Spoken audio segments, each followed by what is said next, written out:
Welcome to Electrolysis Unplugged, an after-hours chat beyond the probe with Joannie and Stephanie. We're here to dive deep into the world of electrolysis, education, and all things hair removal. Whether you're a seasoned professional or just curious about the art of permanent hair removal, we've got the insights, tips, and fun stories to keep you plugged in. So grab your tools, take a seat, and let's get into it. This is Electrolysis Unplugged, brought to you by the Electrology Education Coalition.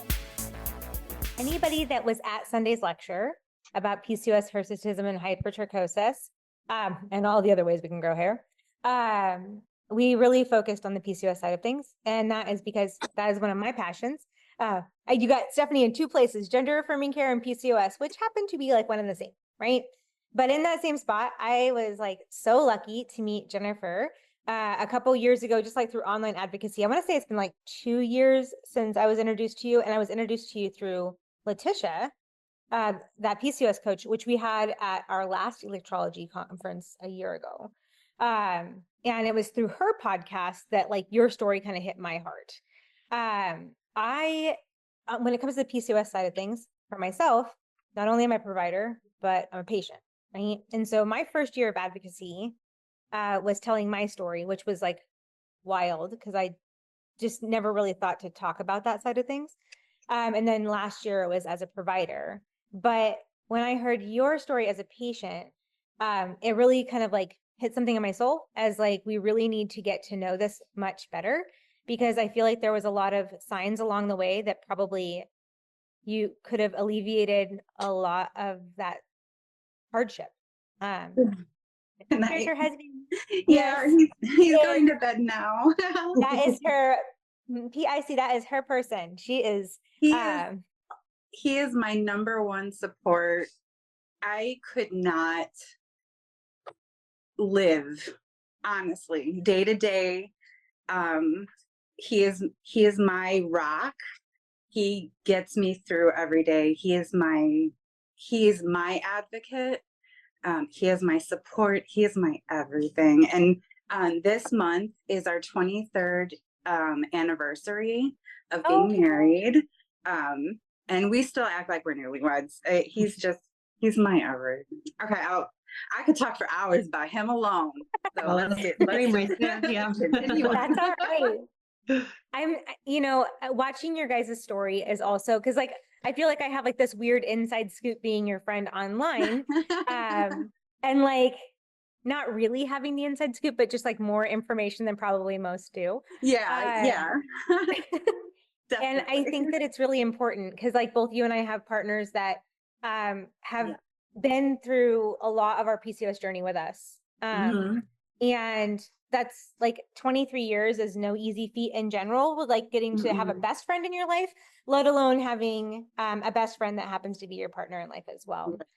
I have questions for you today, and I didn't want to do too much of an introduction outside of saying that you're a patient advocate and that you're here because of your PCOS story predominantly. But I felt that it was important for us to understand that like, while we hear these stories every day, there is a larger impact. How would you like to introduce yourself in this space? Like, what got you into the world of PCOS advocacy as a starting point? Sure. Well, honestly, as far as advocacy goes, I didn't realize that I was an advocate at first. It took multiple other advocates to literally tap me on the shoulder and said, "You're one of us." So I didn't realize that I was doing it at first. By raising my voice and telling my story and helping others not feel so alone, I was advocating. And by meeting other advocates and sharing my story and just being in the space, I became an advocate, and realizing that I was an advocate, like having that light bulb moment saying, "Oh my God, I am," is really when I took the next step and made it that much more. I created the Instagram. I created the website, I created the podcast, and I did the app, and I created an app, and I did a lot. I've since kind of scaled back due to cost of what it takes to uphold all of those things. But yeah, I kind of dove head first. And a lot of that came from the fact that I was fed up. I was fed up with the fact that I was diagnosed with cancer, and that was directly related to PCOS. And I have kind of an unusual origin story of PCOS diagnosis, whereas I was diagnosed rather early, it being in the 90s. And throughout all of the teen years that I knew, and all of my 20s and into my 30s, all these doctors knew that I had it. And not one, and I went through infertility treatments, and I went through all this and all that, and not one doctor along the ride was ever like, hey, you know what? You should be doing this or that. Nutrition plays a role. This plays a role. It can lead to diabetes. It can do that, all the things. And as a result, not only did I end up with a lot of other comorbidities of PCOS, one thing that I never even knew, even after becoming an advocate and learning about PCOS and dipping my toe in the water of advocacy, I ended up with cancer, and I didn't even know that was a possibility. And that's when I was like, I will do everything in my power. It was a calling that I will do everything in my power to not let that happen to someone else. So here I am. Oh my God. And that's like the big elephant in the room. I was like, I want to tell them like that she's like this really cool person that has like really overcome a lot of things. But the more I was attempted to share, it was gonna like get rid of your ability to tell that story in the same impact. And I feel like that was that moment of like an aha moment for me. Because when I first heard your podcast and Letitia's podcast, and you were a guest speaker on hers, and I was actually working with her for my PCOS, like nutrition stuff and resetting my system. Yeah. After I kind of went premenopausal, it's like I was sitting listening to your interview, and that enough feeling, like I was so mad because I had just gone through like a major medical procedure because of my PCOS, and I was like, it's not just me. And like, you're right on, like, you accidentally fall into advocacy. And the reason I thought that it was really important to have a patient advocate on here is many electrologists have come from places with PCOS, and they happen to fall in love with this avenue of care and treatment. But most of us don't have providers of care that are thinking outside the box. And last year, when they had the patient-focused drug development meeting, and I saw you telling your story in that space as well, it made me realize that while we might be advocates all along, we really do have to utilize our voice. And I think that it's pretty unreal and amazing, and you should be incredibly proud of yourself, if that's the right word, for leaning in such hardship through IVF, through cancer diagnosis.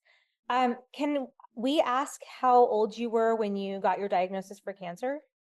Oh yeah, absolutely. It was a week and a half after I turned 36. 36 years old. Yeah. And were they able to help you through your cancer diagnosis? Because if I remember correctly, you are cancer-free now. And when they gave you that diagnosis, were they able to help you through medical means? Was it like, what did they, was it just like, oh, here's this horrible news and like, we don't really know what to do for you? No. So my cancer story is quite a remarkable one. I don't know how much time we have, so if I get long-winded, got a just whole be hour. like, all right. So I went to a gynecologist for my annual, And it was the first time that I'd gone in about, for a pap smear in 7 years. I had stopped going I had one, and I'd gone through a round of IVF, because you need one before you go through a round of IVF. So I had one, I went through a round of IVF that unfortunately failed. And then I stopped all doctors. I was like, I'm done, not seeing anyone. And that included regular annual visits for about 5 years. Or longer. So it had been about 7 years since I had had a pap smear. And my primary care doctor said, and I finally agreed to go. And so it was a new doctor to me, never met her, didn't know anything about her. My primary care doctor recommended her to me. And I trust my primary care doctor she is the one, because of her, I trust doctors again. She's amazing. And so I went to this doctor's appointment, and I started bawling on the table during my annual. I was like, I have a lot of trauma in situations like this. And she just stopped and was very calming, and she was amazing. And after the appointment, she was like, you have PCOS, and I have no reason to ask this of you other than you have PCOS, and I'm curious, but I want to run an ultrasound on you. She's like, you don't have a regular period. And that's really the only reason I want to do it. She's like, and you can say no. And I understand why you would say no, because I was just got done crying. And she was like, but I am curious. And if you're willing to do it, I would like to. And I said, no, it's been long enough. It really should be done. I agree. So let's go ahead and do it. And the results were not great. So the results came back, and she said, look, these look bad. Bad enough to the point where I think we need to do a DNC. Not just a biopsy, but an actual DNC. And the results of that came back really bad. And she was very compassionate about it. And what she had said to me was, here's the situation. If you go to an oncologist, they're going to grade this as stage 1, and they're going to take your uterus from you. They're not going to treat it. They're just going to remove your uterus. They're going to do a hysterectomy. If you want to fight, I'm willing to do that with you. This is what we'll do. We're going to use hormone therapy. You won't have to go through chemo. You won't have to go through radiation. It's not that advanced. We will go through hormone, and we'll treat it along the way and see what happens. But we are going to be aggressive in the hormone treatment, and we're going to test every 6 months and see where we go from there. So that's what we did. I was like, well, I'm not ready to lose my uterus just yet. So I did not go to an oncologist. So I was never officially staged with cancer because I did not go to the oncologist. I chose to fight. So from there, every 6 months, I was either getting a biopsy or a DNC. And it was fluctuating from either, it never got worse. It's hyperplasia with atypia. That's what it is. There's 4 stages of hyperplasia. And I had the worst of the 4. Every time I tested positive for it, I tested for the worst of it. There were times that I tested clear.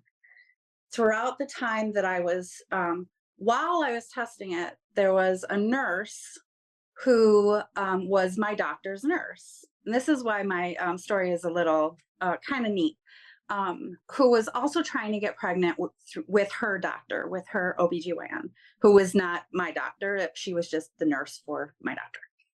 And in talking to my doctor, as one does with their boss, after I got diagnosed, because she was around my age, the nurse. And this is not a usual diagnosis for someone in our age group. This is usually someone in their 60s that gets this diagnosis. So she was talking to her doctor and to my doctor, her boss, and her doctor wasn't really taking her seriously.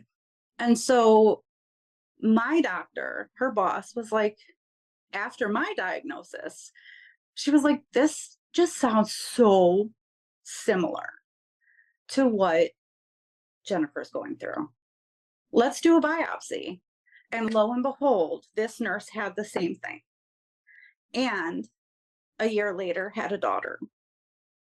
And wouldn't have her daughter if it not had been for my doctor randomly deciding, hey, I want to run an ultrasound on you because I just want to. So it's such a weird story about my cancer, like how the dominoes fell. And I can honestly say, although I've never had a baby, there is a baby in the world because of me. So that's kind of through hardship, beautiful things can happen, right? Yeah. I'm really happy that your doctor just listened. Like that's the biggest thing. I mean, like out of all things, a doctor that will like open both ears and shut their mouth to hear for a moment what you need, right? Exactly. It's really important. But then also to have that moment be like, wait a second, like this isn't the first time I'm feeling, hearing this.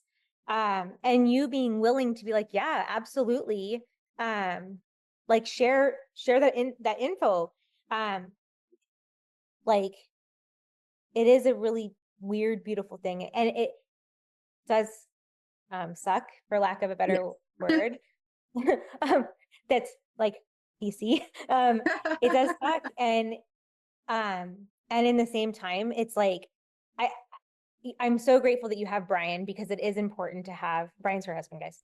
It's so important that you have Brian, because to have that cheerleader being like, we can do hard things, and how it's just beautiful. How long did you have to do your hormone replacement therapy to get out of the cancer diagnosis portion? Yes. I feel like I missed that portion of it. No, I apologize. That was a very long-winded answer to your question. That was, I went through the hormone therapies for, I want to say 7 years. Before in 2001, I had finally threw in the towel and had a hysterectomy. Throughout that 7 years, there had been times where I was cancer-free. The biopsy showed I was no evidence of disease. So I would celebrate cancer-free, and then 6 months later, I would have another biopsy and it was back. Or I would get 2 cleared and 1, it would be back. In that time, I did try an IVF cycle that unfortunately failed.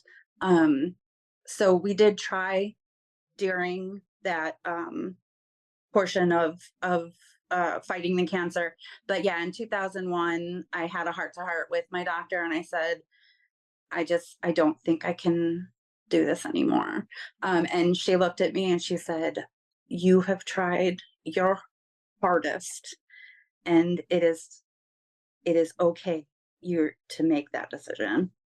So that's good. Did you with hormone replacement therapy, obviously the target was work through the diagnosis of cancer, and ending up with a hysterectomy is a really rough thing, especially in your early 40s, as it sounds like. He's like 36, so yeah, I was 43. 43. When when you went through that hormone replacement therapy at that time, because it's atypical for someone that is premenopausal to go through hormone replacement therapy typically, and doctors tend not to lean into that unless they really have to, which obviously your doctor had to. Do you feel like there were positives to hormone replacement therapy during that time? Because when you said it was aggressive, did you have any, like when we talk to our patients about like being medically managed as electrologists, we have to understand that like medical management could be HRT. Medical management could be something as simple as a birth control or spironolactone, that kind of stuff. But with a PCOS patient, there's so many comorbidities that like hormone replacement therapy might not always be the thing that we can do. Did you have things that you were like, I loved what that did to my body, or this side effect was, it was as hard as the rest of my journey? Was there anything like that you had to go through? For me, it was awful. It was horrible. I hated every second of it. I can't even pretend that there was any positives at all, except for the times that I had a clear result on my tests. For me, it was progesterone therapy. So I had an IUD placed, and I took progesterone orally. And it was horrible for me. My body does not produce progesterone naturally. Or if it does, it's so minuscule that my body reacts to progesterone so intensely. So I got every side effect, and it was magnified like you could not believe. So to the point where I had my doctor write me FMLA for my job because I couldn't work. And in 2019, I ended up having to leave my full-time job because it was just too much. I couldn't handle it. It was a lot for me personally. And I know that it is a lot for a lot of people to handle, like the progesterone therapies for endometrial cancer. It's very common for it to be treated in early stages, to be with an IUD and oral progesterone. That's very common. And it's like PMS on steroids, given extra steroids, and then shoved more steroids down its throat. Yeah. It's the best description I can give. So these girls don't know this, and I have not told you this because I was like, one day when I meet you face to face, I will tell you.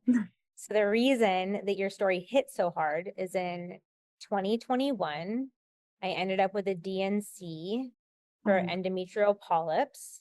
That and I'm not gonna like, we're not gonna like, we're, because I don't want to be crying, because like when I heard your story, it like hit my heart, my whole feels. And I'm still and I will concur with this, I'm still doing the progesterone IUD, and it is a miserable business. Oh my God. And I don't recommend it for anybody. And I will tell you that I ended up with extra new hairs, and I ended up with extra weight that I've been having to tackle through a whole bunch of other means, and it messed with my insulin resistance more than anything. And it's one of those things that like, it wasn't until recently I was even willing to say that it was a DNC, because it was like, it was just a bit of a sucker punch in weird ways in that moment. And they did mine without numbing me.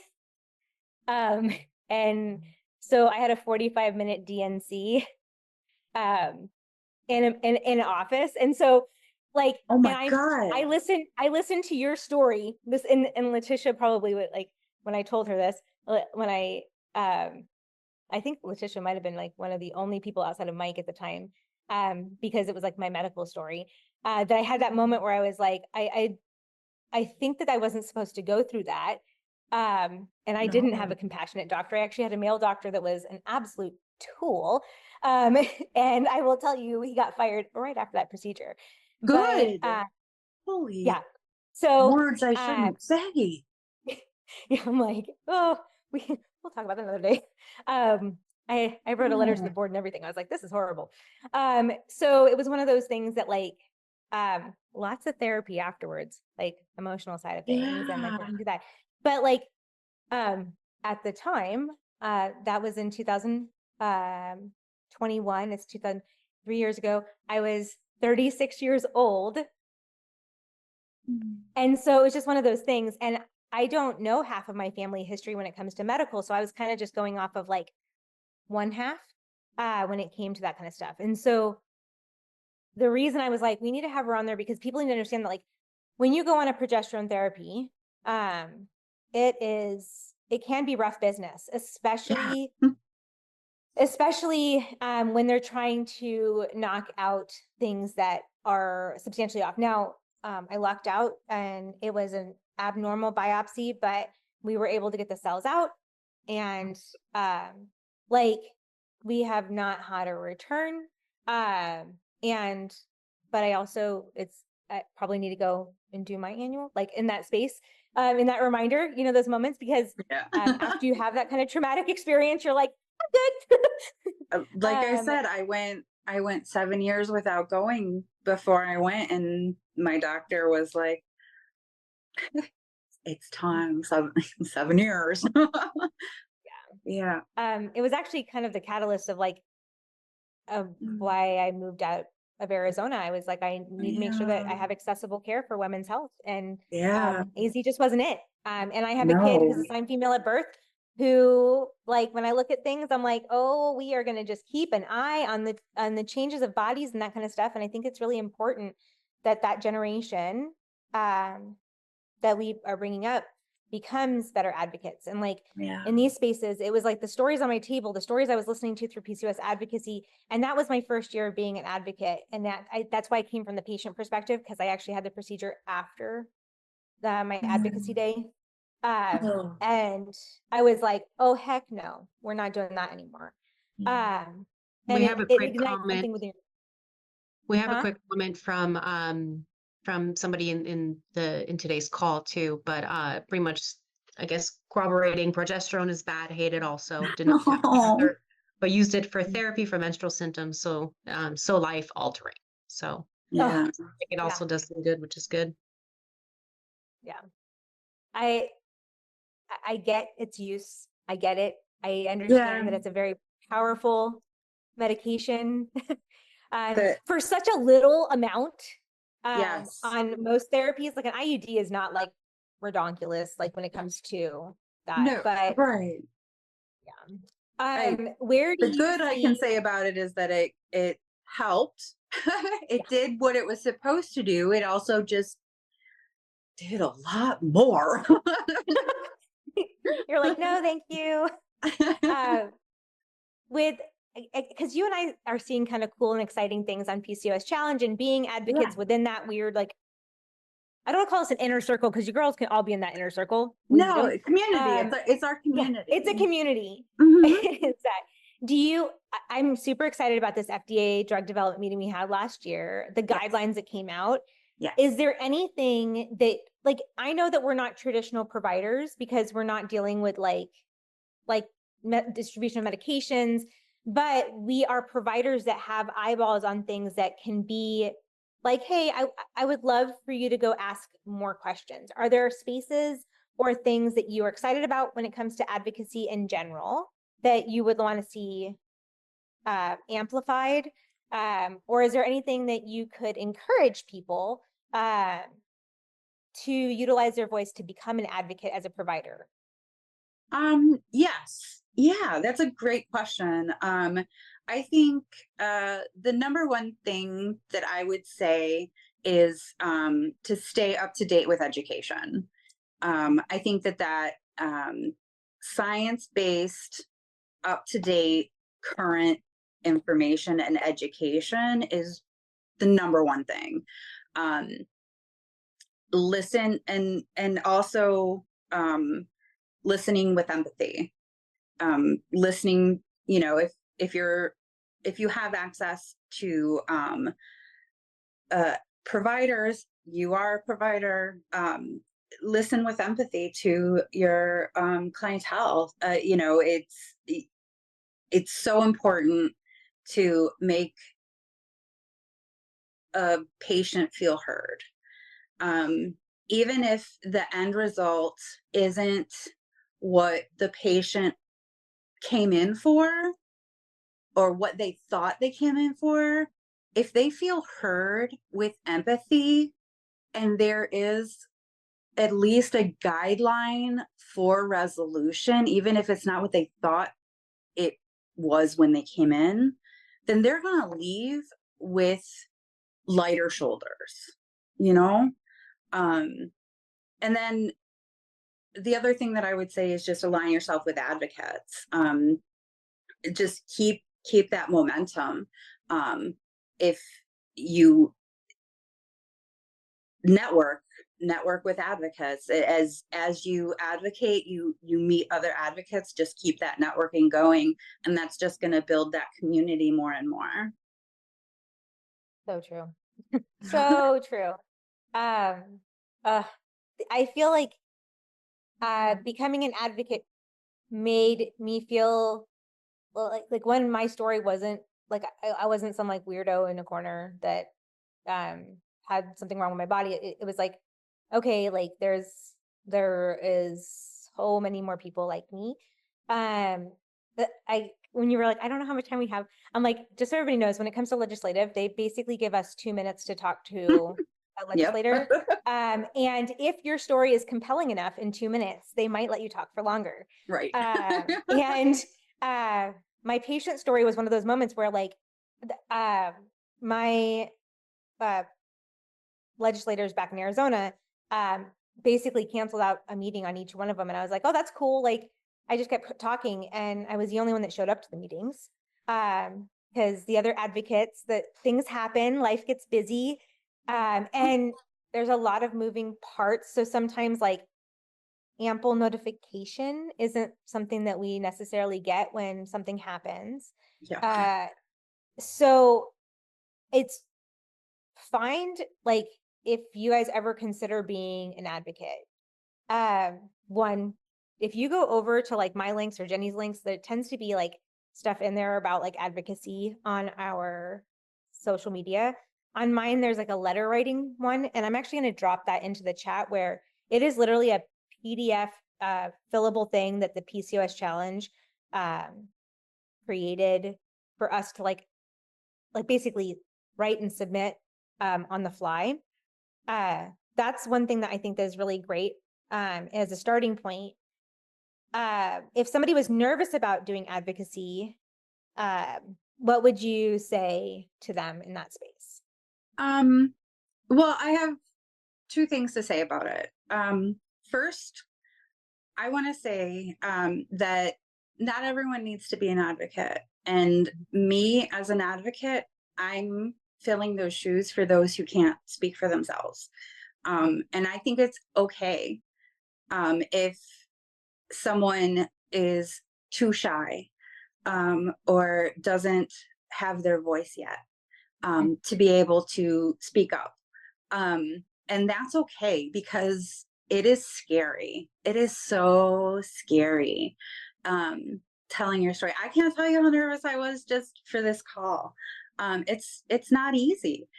Being an advocate is not for the weak of heart. Just to say that out there, it's not. It's, you know, you have to put yourself out there. So that being said, if you're ready to do that, it literally just takes telling your story. So you just start. When you're ready, tell your story. And from there, you align yourself with organizations and people that are telling truth, science-based facts. That is so important. And I keep saying that because there's a lot of accounts out there that have huge followings, but say things that aren't science fact based. So you really got to know who you're following, make sure that they are science fact based, align yourself with those kinds of people, and just tell your story. And from there, it will naturally take off the way that it's supposed to. Today, we want to shine some light on some of our amazing partners who are helping shape the future of electrology education, services, distribution, and so much more. We're thrilled to have such amazing partners and supporters. Whether you're just starting out or a seasoned professional, these vendors and schools have what you need to succeed. Zapmaster Electrology is located in the Pacific Northwest in Centralia, Washington. Stephanie Shields and her Zaplings lead the charge with award-winning education. Whether you're just starting out or looking to deepen your expertise, Zapmaster offers hands-on training, online theory courses, and so much more. And don't forget their distribution center. Led by Michael Shields, this is your one-stop shop for high-quality tools, products in electrology, aesthetics, laser hair removal, and so much more. Ready to enhance your practice? Visit thezapmaster.com. That is thezapmaster.com. And discover the resources awaiting for you. Elevate your practice with Silhouette Tone. Known worldwide for their advanced equipment and sleek designs, from epilators to treatment tables, lasers, and more, they provide a gold standard in comfort and performance. Your clients deserve the best, and the Silhouette Tone delivers. Head over to silhouettetone.us to learn more. That's Silhouette Tone, SILHOUETTONE.US to learn more. Thanks for tuning in to Electrolysis Unplugged. Be sure to check out our amazing sponsors for the best in electrology tools, training, technology, and so much more. Now, back to the show. Talk about your website, because it's a pretty cool website. I was just going to say, what is the website so I can maybe drop it in the chat? It is EveryPCOSBody.info, INFO. And it has like information like the origins of PCOS is in there, some information about PCOS. The best part about it is there's a link to the 2023 PCOS guidelines. So that is super helpful if you ever want that. There's a resources tab where it has links for all the tests that you want to take if you have PCOS. So the test to take to your doctor, say, hey, I need to take these tests. And then questions to ask your doctor. There's a long list of super comprehensive questions to ask your doctor. There's a downloadable PDF of those questions. And then there's a link to an even more comprehensive website of questions to ask for your doctors or your medical professionals. That's all in the resources tab. There's links to the podcast. The podcast is no longer active, so I don't currently make current content, but there's a lot of really great old content out there. So there's links to get to the podcast, or just search EveryPCOSBody on your favorite podcast listening app. So all that's on the, I think that's everything. Yeah, that's all lots of good stuff. That's a lot of good stuff. It's a good resource. Do you have, I can't remember, because you're in the Midwest, do you have LabCorp where you're at? I can't remember where they go and test your blood, like do your labs and that kind of stuff. I know they're in different states, but I just don't know what states they're in. They just came out with a PCOS panel, which is like, what is it called? LabCorp? LabCorp came out with a PCOS panel. Now, I just found out about it like last week from my doctor, and I was like, but I don't have the best insurance, being a small business owner in the first couple of years of being in my own practice. I'm like, so it was a pretty hefty, with my insurance, a pretty hefty amount to do the labs. And I was like, well, we already know what I have. But I am going to probably do that in the next like 6 months to a year. Because I'm just curious to see what the difference is. You know, when I got my diagnosis and when you got your diagnosis, it was, my diagnosis. The LabCorp PCOS panel info also in the chat. Perfect. Link Thank to it. you. Pretty cool. I'm kind of looking through all the diagnostics. Yeah, it's before, and if anybody here has ever had a PCOS diagnosis, it's kind of whatever your doc decides that they want to order for it. And so some docs will do ultrasound, some docs will do blood work, some docs, and it has to be multifaceted. It's like, because it impacts so many systems of the body, it's not just because, and you, I mean, I don't know how you feel about this, so I'm curious on this, but there is an initiative that people want to change the name out of PCOS because of the whole, like, don't need cis to have PCOS. And I personally, I'm like, we just got enough people paying attention to us that I can't imagine changing the name. I know you can't see because the lighting is bad in here, but the way I rolled my eyes when you said people want to change the name, I'm not like, a fan of changing the name. Me neither. For the same reason, it's a misnomer. Yes. Yes. We know this. Yes. Mhm. Is now the time to change the name? No. No, it's not. No. It's just now being recognized. It's just now starting to gain traction. It's just now starting to get funding. Changing the name is going to blow all of that out of the water. Mhm. It's not worth it. It's not worth it. Agreed. It's not worth it. I kind of, I'm always wondering, like, what the other advocates think. And I'm like, just saying. Yeah, no, the hard work that we do to get it recognized and how far we've come to get it recognized as a patient advocate, it is ridiculous to think that it should be changed right now. Should it be changed? Maybe sometime in the future. Right now is not the time to do it. It's just not the time to do it. It needs better funding. It needs better research. We need to know more about it. We need medication directly for it. We need better women's health in general before we go renaming women's conditions, or not women's conditions. You know, I don't mean that in that I do term. know Me that. of all people. Assigned female at birth. I get you. We're good. But a condition of AFAB people. Yeah. So That's another ridiculous. thing why I love Jenny is that you are also on the same space as I am, where it's like, we just understand that, like, those assigned female at birth encompasses a very large group, and it does not negate our validity as those who are cis female versus someone who's trans female or trans woman, cis woman. But what's important to understand is that it is the voices usually that are in the biggest minority that help us get our coverage. So a lot of things that when I talk about hirsutism, when I talk about getting this covered through insurance when it comes to electrolysis, the reason we're getting this covered through electrolysis is because of transgender women who were like, absolutely not. There's not a woman out there that wants to have a beard, like, and lean into that.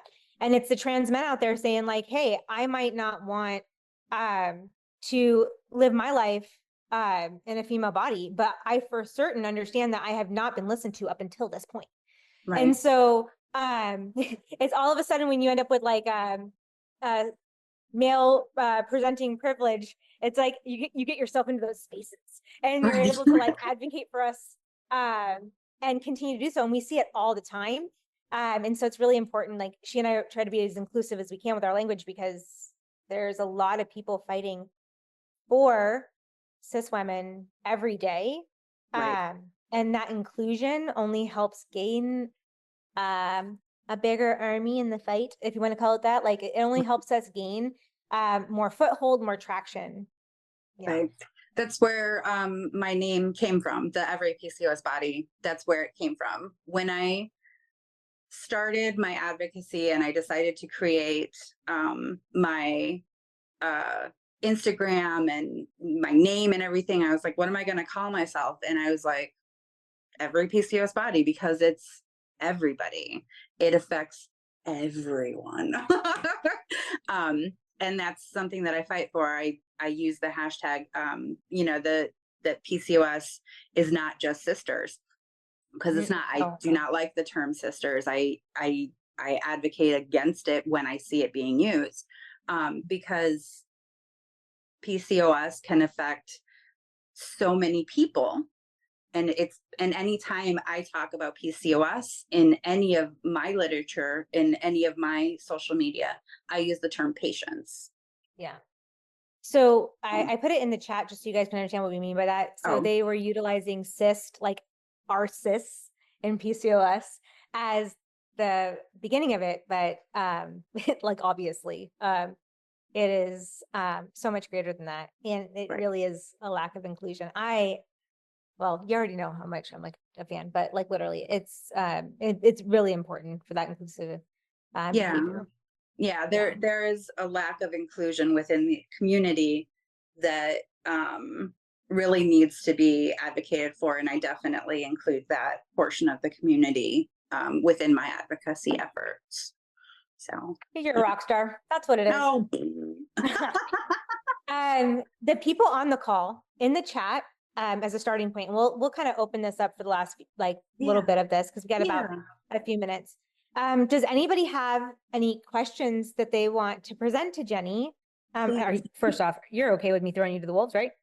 Of course. Yes, please. Please. Any questions at all? I've just been babbling here. No, you're fine. That's why we want you here. Does anybody have questions in the chat, or would you like to be unmuted and ask a question out loud? Is there something that she said that has been oh my goodness, I gotta resonate with this? Well, I guess I have a question, if I can kick this off a little bit. So, I know what got you into advocacy, and I know that at some point you were doing 16 million things, and then you've dialed it back. What's in the future for you as far as advocacy and PCOS? What is it that you focus on the most now, or you hope to in the future? Well, I would, if I could have my way, I would love to bring back the podcast. The ocean of podcasts is very vast. There's a lot out there. So the idea of going back into it is very wishy-washy to me. There are days where I'm like, I'm gonna do it. And then other days I'm like, do I really want to though? I would like to. I think it would be fun. I have a lot in my brain that I would love to talk about in a podcast. But I think doubt gets to me. I think, do people really want to listen to it? No. Other than that, honestly, it's just day by day I try to create content that people like, and resonate with, that is factual and, gets people thinking and positivity, is something that I also really enjoy putting out there. So it's just a day by day thing. And then if I get to it, a podcast again. Okay. Very cool. Those are on our goals list too. Now, Jenny, I hate people telling me to diet and exercise. Have you tried GLP shots? Steady weight gain for the last 10 years, no matter how much I struggle and diet. Okay. I completely get where you're coming from. I unfortunately am a diabetic. I'm type 2 diabetic. So I am on a GLP-1. I have not lost a lot of weight on it. I've been on GLP-1s for over a year now. I was on Ozempic for about 3 months. And then at that time, Ozempic was you could not get it. So they switched me to Trulicity. I was on Trulicity for about 6 months or so. And then Trulicity was unable to get. So they switched me back to Ozempic, and I've been on Ozempic ever since. And I didn't lose any weight on Trulicity. But now that I've been on Ozempic again, I've lost about 10 pounds. And that's been about, I want to say it's been about 8 months. So 10 pounds in 8 months. I guess that is kind of a lot. But I'm on it for diabetes. there have been studies done. I just actually on my Instagram, if you scroll through my Instagram, there's a post along with an article link about PCOS and GLP-1s. So there are studies being done on how good GLP-1s are for PCOS. 70%, approximately 70% of PCOS patients suffer from insulin resistance. So GLP-1s are fantastic for insulin resistance, which is why PCOS patients do so well with GLP-1s. And the I just saw the Instagram, so it went into my head. With the insulin resistance being controlled, it helps the ovaries do what they need to do, which helps the endocrine system do what it needs to do, and it's a domino effect. So the GLP-1s for PCOS show a lot of promise, and that's what the research is showing. So I've been on semaglutide, which is the compounded version of Ozempic, since March of this year. This is my first time. I've been on and off it kind of throughout the last couple years, but like you, access to care is very difficult, like on the medication. And I was diagnosed insulin resistant, and that was like my PCOS diagnosis initially was insulin resistant PCOS, is like what they would say to me. Mm-hmm. And I also, like, unintentionally, it's not, you guys, I already like food prep as much as possible. I keep like as much as I can, a healthy lifestyle. I like to work out, that kind of stuff. Right. And I added it to the mix, and my body was like, oh, this is what we've been missing.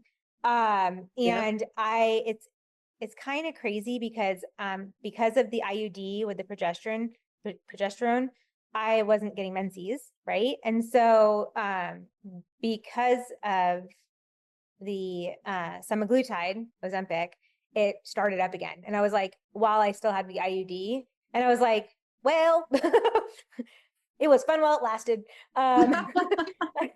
But I also, I wouldn't say that like you go into it looking at it as a weight loss component, because I don't really think that, like, especially the other Jenny C. So I would say that for me, it was more along the lines of I was premenopausal and having night sweats and hot flashes.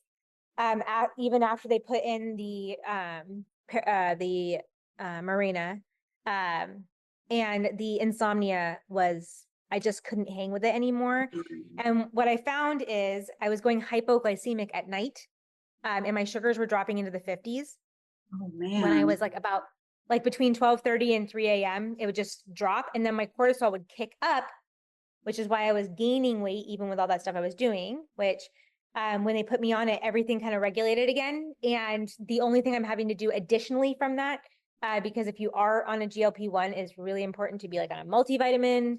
It's important to get some vitamin D, like just get out there and be in the light. And I also do a fiber supplement at night now, just so I can hold over like whatever that last meal of the day was. It holds my sugars longer, so I don't get that and then go into that again. So yeah, it shouldn't be in my opinion, especially for PCOS, it shouldn't be looked at as a weight loss tool. It should be looked at as a tool like any other medication. It's a tool to use to help a whole lot of things.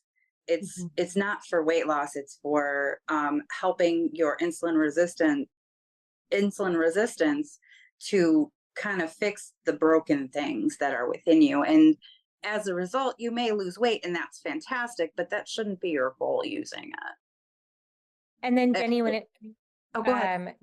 Jenny C said, this too many Jennies. Yeah. I know good effects for us, but not approved for insurance, but borderline diabetic as well. 6.1 A1C. The next step was diabetes. Makes no sense. You can fight for it.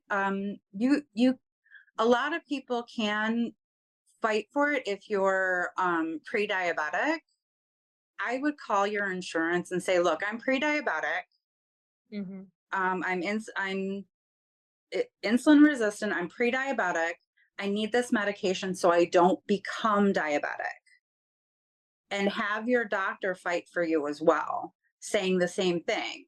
She's pre-diabetic. She's insulin resistant. We need this medication so she does not become diabetic. This is a preventative medication. And say those words, preventative medication. That's actually the Try that. I'm currently, yeah. Because I mean, compounded, it's not bad price wise, but I'd rather not spend $270 a month on one medication. Right. Yeah, but that's fine. It's what it is. That's super, Jenny C. It's super amazing of you to share that though, because it just goes to show that we're kind of all, there's probably more people that will listen to this on the replay later on. And it's kind of ridiculous that it's been since the 1930s, since PCOS was like given a name, right?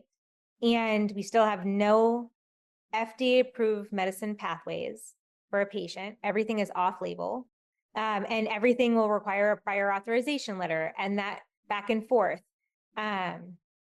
One of the things I will say from a provider aspect, since I do insurance-based care as well, the biggest voice in the room when it comes to fighting for what you should be on is that letter from your doctor, obviously, because it's gonna validate whatever whatever you say, right?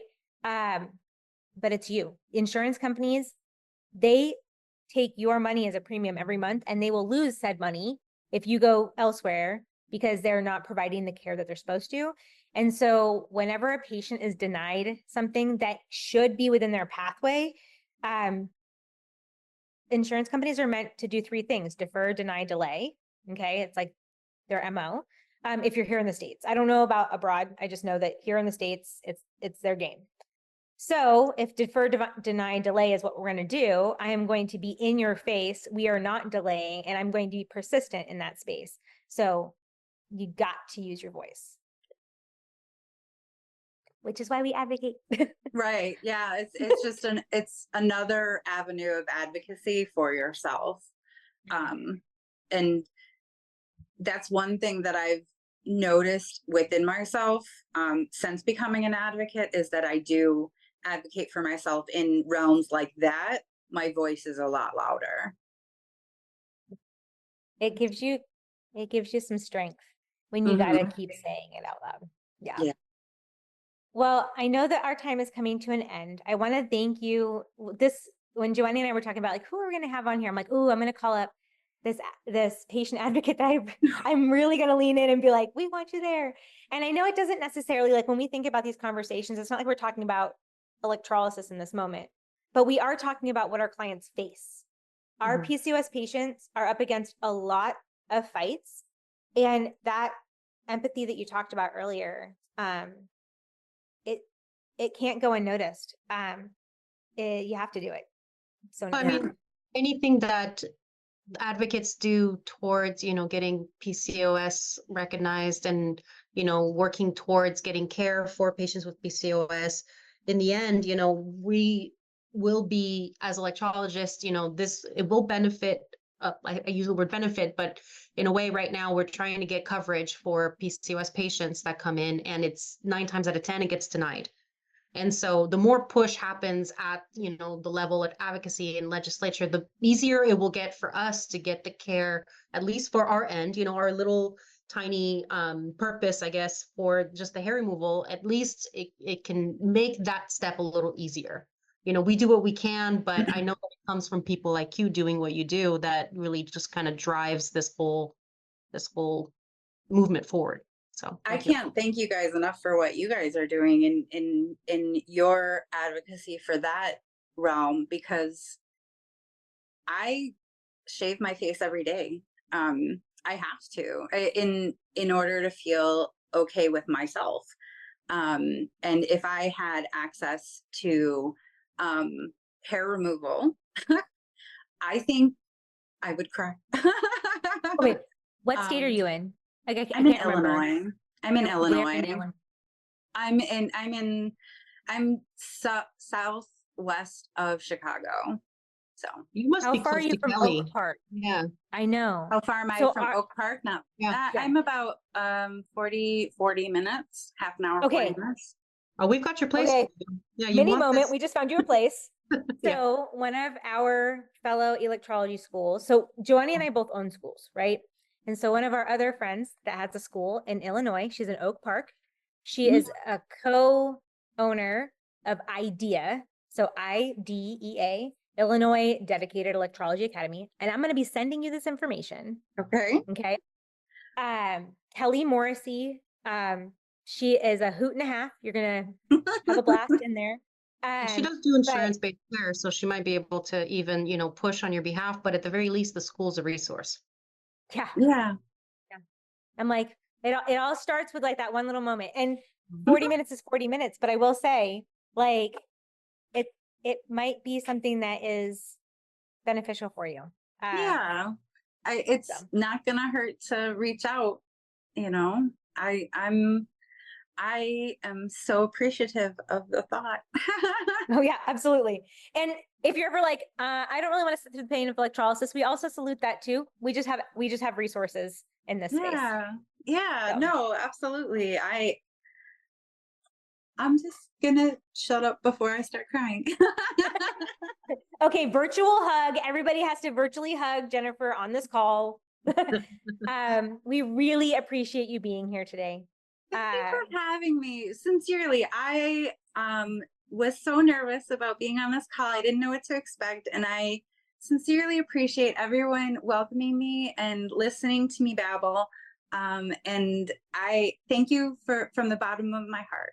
I really appreciate it. Thank you so You're much. so welcome. That's the case. Well, everybody, for this evening, we are done. We'll see you guys back at the regular scheduled time next week. Take care, everyone. Thank you so much. Bye. Thank you. Bye.